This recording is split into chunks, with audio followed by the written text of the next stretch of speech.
Nathaniel, that was a crazy back and forth war against someone that you said you were a fan of prior to getting into the UFC, watching him as your career was unfolding. What was that whole experience like?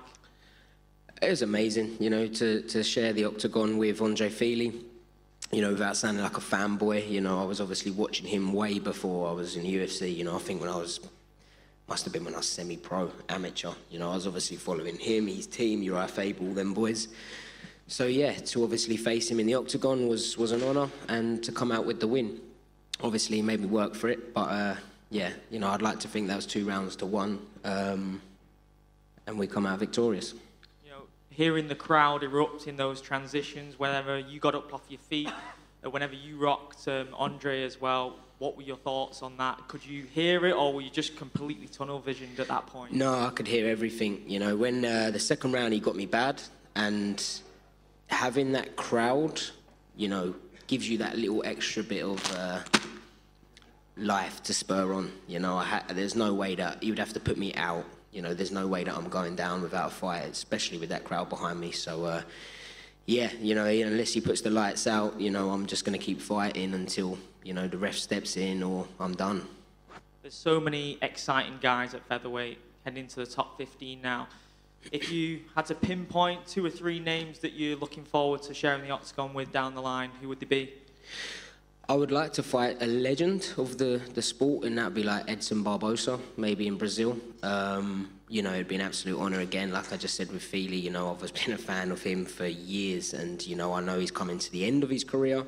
For me, someone like the Korean Zombie, you know, that would be special. So, yeah, you know, I'd like to get one of the legends before they kind of retire from the sport or go on a decline. You know, obviously Edson Barboza's coming off a win. He's still a hell of a dangerous opponent. So, you know, for me, it's a fight that I would like. But, you know, whoever the UFC want, you know, I'll fight anyone they give me and just start working my way up them rankings. Brilliant. Well done on the win. Thank you. Hi, Nathaniel. How are you? I've been better.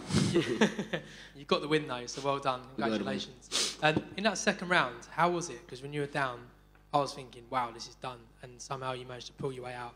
What was going on in your minds when you're there and trying to work your way out? So the first shot that he got me in that second round that dropped me, that hurt. You know, that had me rocked. You know, the others, like I think he went for a knee. You know, none of that was, you know, any good. But the one shot that he caught me with, he got me on the button. So.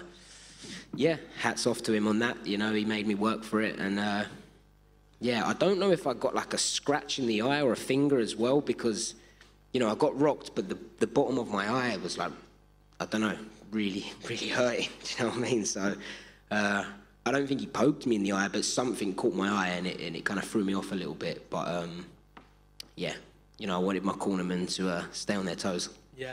And what about, well, I did the job tonight, so... And what about like getting a run of fights going, getting consistency going? I know you've not been had any luck with timing, with injuries and things like that. So has that affected you mentally about not having the consistency? Yeah. So the injuries are boring. They're very draining. You know, especially like the last one when it wasn't even like a real injury. It was just a slice across my knee where I knew it would be better in 4 weeks' time, but it happened 5 weeks out from the fight. So just having that string of bad luck, it is a pain in the arse, but God's plan, you know, I believe everything happens for a reason, or that's the way I look at it anyway. And I like to think that, you know, he's got bigger plans for me if, you know, I get injured. Maybe there was a reason, you know, maybe in the long run that's what was supposed to happen to, you know, set this fight up now. You know, maybe this wouldn't have happened if I never had that knee injury in the first place. So yeah, you know, I'm used to it now. I'm used to getting injured, so I know how to deal with it. I love that. You say everything for a reason, and you know tonight is a huge reason to go through those hard moments. Yeah. It's your third fight now at 145. Sorry, how are you feeling? You feeling comfortable in this weight division? Yeah, you know, I'd like to think the performances speak for themselves. You know, at no point in that fight did I feel like Fili was too heavy for me, or you know, was I out of my depth? You know, when he had me on the ground in the second round, I wasn't in a rush to get up because he had rocked me. I don't feel outpowered. You know, he's very long, and I felt like I felt fine in there with the range. You know, obviously I slipped him and slipped his shot and followed up with the right hand, which dropped him. So Mate, you know, no one's given me any problems weight-wise. You know, obviously it was a tough fight, but nothing to do with weight, you know. So I feel like going up a weight has given me that speed advantage, and, you know, I get to enjoy my life and actually have food, you know.